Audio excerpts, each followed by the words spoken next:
bincang hasil observasi kita kemana? Ke SMPN 72 Bandung. Oke. Sebelum itu mending kita perkenalan dulu ya dengan aku Hairunisa Zakiah di sini. Muhammad Rifki Jawahari Bu Adi. Aku Amisa Nuraina Tahira. Aku Desfitria Dewi. Nah, oke guys, di sini sebelum masuk ke pembicaraan nih, di sini kita akan melakukan podcast mungkin ya dari hasil wawancara kita di SMP 72 Bandung. Nah, jadi berdasarkan Oke, sebelum masuk ke pembinaan akhlak ya, di sini mau tanya dulu nih ke kalian ya. Dari hasil wawancara kita waktu itu, sistem PAI atau PABP di sekolah itu sebenarnya berjalan kayak gimana sih sistemnya gitu di sekolah itu? Oke, kalau di aku ya kesan kemarin waktu kita observasi itu tentang yang perbedaan agama. Jadi di sana tuh kan negeri ya, jadi di sana nggak hanya Islam, ada juga Kristennya. Nah di sana tuh toleransi sangat tinggi gitu, kayak waktunya sholat duha. Nah yang Kristen itu tuh ada jadwalnya lagi ya, ada jadwalnya lagi, ada agenda juga gitu. Buat yang nggak sholat duha itu atau yang nggak muslim itu gitu, itu sih. Mungkin dari Rifki atau Despi? Coba dulu. Oke, Rifki dulu. Rifki dulu nih. Kalau dari Nah, Rifki. Dari KPAI-nya itu seperti kalau ada siswa yang berulang kali tidak sholat, nah guru PAI-nya juga mencatatnya juga, lalu melaporkan ke gurunya. Kalau 3 hari berturut-turut tidak mau sholat, ibunya itu dipanggil sama anaknya untuk dibina agar dibimbing supaya bisa melaksanakan sholat secara rutin.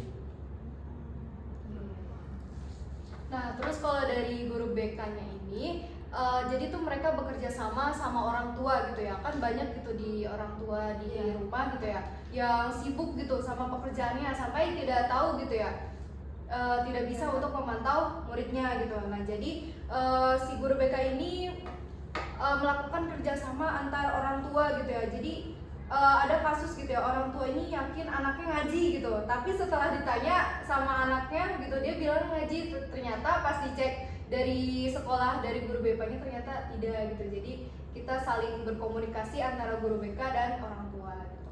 Wah, Masya Allah ya. Nah, selanjutnya nih, kalau dari sisi pembentukan akhlaknya, apalagi zaman sekarang kita tahu ya di sekolah gimana, di media sosial gimana. Nah, apa sih yang Bu BK di sana sampein sebagai mengenai perannya? Apalagi kan kita juga kemarin pas observasi tahu gitu ya, guru BK di sana tuh cuma satu, coba guys, cuma satu dari 400 anak ya, 400 siswa. Nah, menurut kalian gimana nih Tentang Pembinaan akhlaknya apalagi di zaman sekarang? Kemarin juga kalau dari aku ya, kemarin yang guru BK juga itu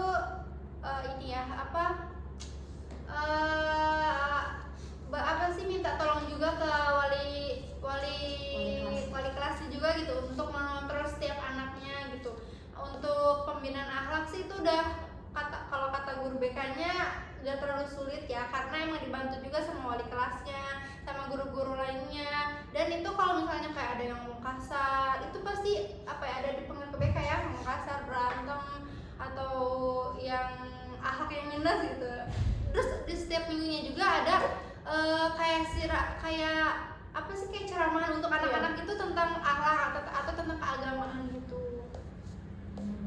Nah, terus kalau menurut beliau gitu ya, jadi akhlak si murid ini bukan dilihat dari teori di kelas gitu, tapi dari pembiasaan gitu ya. Misalnya kalau si anak ini nih suka menunda-nunda sholat gitu ya, nah berarti si pembinaan dari guru BK-nya harus lebih ketat nih, harus memantau terus kesehariannya gitu, harus terus memantau si muridnya gitu untuk tepat waktu dalam sholat. Nah, sedangkan guru BK-nya juga selalu bekerja sama dengan guru PAI dalam mengenai perilaku siswa, bukan hanya guru PAI saja, namun tapi semua guru harus berkolaborasi agar menanamkan nilai-nilai akhlak siswa menjadi lebih baik.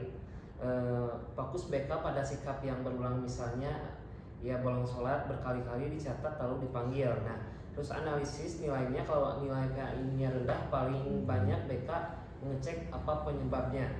Nah, apa sebenarnya dilakukan BK di balik layar. Nah, gimana menanamkan akhlak tanpa menggurui, sama BK sebagai teman dewasa yang memantau perubahan karakter siswa. Nah, jadi tadi ya yang udah disebutin teman-teman kita semua gitu. Jadi guru BK meskipun sendiri juga tetap dibantu ya, mau Iya, sama sama PAI-nya, iya. guru wali kelasnya, semuanya gitu. Jadi alhamdulillah nggak guru Nggak BK sendiri sendiri aja. aja ya.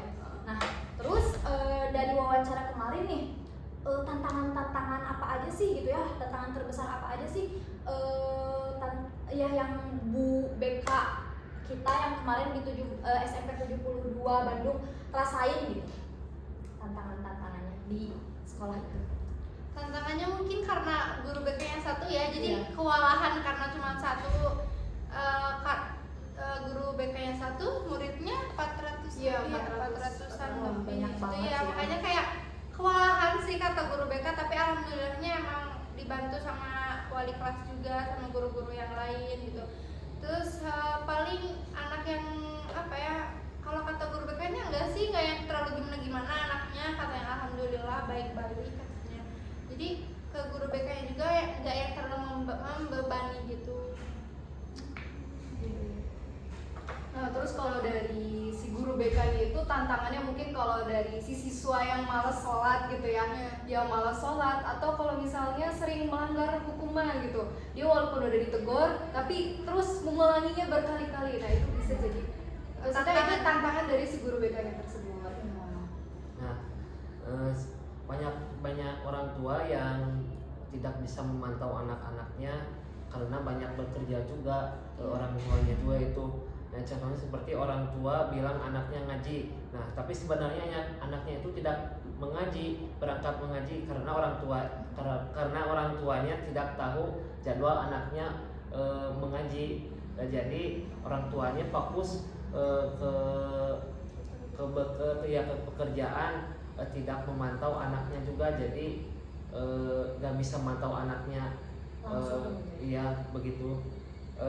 Tanpa kerjasama rumah sama sekolah, perubahan perilakunya juga menjadi sulit begitu. Ya, karena kalau di sekolah mah iya sholat, Iya. tapi kan beda lagi ya kalau di sekolah Iya. karena nggak kalau di rumah beda lagi karena nggak kepantau orang tuanya yang sibuk. Jadi kayak mereka ya udah ngejalanin di semua itu cuma di sekolah, karena di sekolah tuh ada yang ngawasin kan. Itu Dan sih ada tantangan teman-temannya ya. terbesarnya. Jadi ya, antara guru dan orang tua itu harus benar-benar komunikasinya tuh baik gitu, agar si anak ini tuh terkontrol gitu, maupun entah itu di sekolah maupun di rumah. Wah, jadi tantangannya itu lumayan banyak juga ya. Iya. Mau itu dari guru BK-nya, dari siswanya, dari orang tuanya, dan dari guru-guru lainnya juga gitu ya. Semoga gitu tantangan-tantangan yang ada di SMP 72 Bandung ini segera teratasi ya. Iya. Amin. Amin. Nah, terus sebelum closing nih, ada gak sih teman-teman yang mau sampaikan ke penonton nih? Apa ya? Kayak kesannya gitu setelah wawancara kemarin gitu ya. Kalau pesannya aku untuk anak muda yang sekarang ya, Gen Gen Z atau udah masuk gen alpha ya itu sholat, terutama sholat ya. Iya. Sholat itu menurut aku, mau kalian semaksiat-maksiatnya kalian, sholat itu wajib, karena sholat itu wajib ya. Jadi jangan pernah merasa kayak ngapain sholat, soalnya aku mah udah banyak dosanya atau gini-gini. Itu pemikiran yang salah kalau menurut aku ya. Iya. Karena ketika kita sholat, siapa tahu gitu hidayah, kan kita nggak tahu hidayah itu datangnya kapan aja. Iya. Siapa tahu ketika kita sholat, Allah tuh membukakan hati kita buat berhenti tidak melakukan si kesalahan tersebut. Itu sih pesan dari aku. Masya Allah ya, jadi sholat itu penting guys ya buat semua kalangan ya, dari Benar. kalangan muda apalagi kita semua, kalangan tua juga ya. Iya. Ya, terus kalau dari aku kesannya jangan memandang orang dari sebelah pihak gitu. Misalnya kalau ada anak murid gitu ya, dia tuh telat, dia kayak males belajar atau sedang letih gitu di kelasnya gitu ya, kita harus tanya dulu nih dia kenapa, kok bisa letih, kamu kenapa, seperti kayak lemah sekali gitu, ditanya dulu. Jangan kayak kita tuh langsung mikir langsung menilai kalau dia tuh dia mah malas belajar gitu, nggak boleh ya. Ternyata pas ditanya si anak muridnya, ternyata dia tuh kemarinnya sedang habis menengok orang tua yang sedang sakit. Jadi kita jangan pernah memandang orang itu di sebelah pihak atau sebelah mata. Itu kesannya. Wah, Kalau pesan dari saya kepada siswa-siswi, jauhilah perbuatan-perbuatan yang tidak memungkinkan untuk dilakukan. Tingkatkanlah iman dan takwa kepada Allah Subhanahu wa taala agar tidak terjerumus ke dalam perbuatan yang tidak baik, dan harus berjalan ke jalan yang lurus. Jangan sampai bukan untuk salah jalan. jangan sampai salah jalan. Ya, begitu dari saya pesannya. Ke MC nih. Mungkin kalau kesan-kesan dari aku ya, apalagi pas kemarin gitu dari habis kita wawancara gitu, observasi bersama guru BK, banyak banget ya sebenarnya kesan, terus pesannya tuh, tapi kesan dari aku tuh kayak kita jangan sampai memandang perbedaan gitu ya, kayak lagi lihat itu, lagi nanti kita calon pendidik nih, lihat peserta didik kita masuk ke sekolah umum nih, bukan yang berbasis Islam ya, lihat anak murid kita berbeda-beda nih, mungkin ada berbeda dari agamanya, atau dari sukunya, atau mungkin dari fisiknya. Nah gitu, kita jangan membeda-bedakan ya guys, tapi semuanya itu sama gitu ya, di mata kita manusia ataupun di mata Allah Subhanahu wa taala. Ya. Oke, mungkin cukup sekian dari kelompok 2 psikologi agama. Terima kasih banyak. Kami pamit undur diri. Mohon maaf atas ada kesalahan mungkin atau salah berucap. Mohon maaf, mohon dimaafkan. Assalamualaikum